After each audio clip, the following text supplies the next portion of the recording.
ভোরের আলো ফোটার আগেই রহিম কৃষক মাঠে চলে যায়। তার ছোট্ট কুঁড়ে ঘর, স্ত্রী আর 2 সন্তানের মুখই তার সব শক্তি।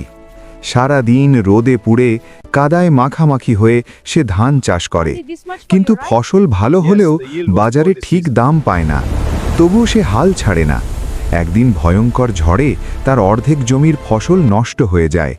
গ্রামের অনেকেই ভেঙে পড়ে, কিন্তু রহিম দাঁড়িয়ে থাকে।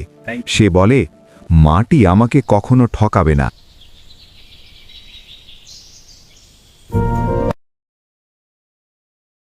ভোরের আলো ফোটার আগেই রহিম কৃষক মাঠে চলে যায়। তার ছোট্ট কুঁড়ে ঘর, স্ত্রী আর 2 সন্তানের মুখই তার সব শক্তি। সারা দিন রোদে পুড়ে কাদায় মাখামাখি হয়ে সে ধান চাষ করে, কিন্তু ফসল ভালো হলেও বাজারে ঠিক দাম পায় না।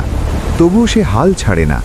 একদিন ভয়ঙ্কর ঝড়ে তার অর্ধেক জমির ফসল নষ্ট হয়ে যায়। গ্রামের অনেকেই ভেঙে পড়ে, কিন্তু রহিম দাঁড়িয়ে থাকে। সে বলে, মাটি আমাকে কখনো ঠকাবে না।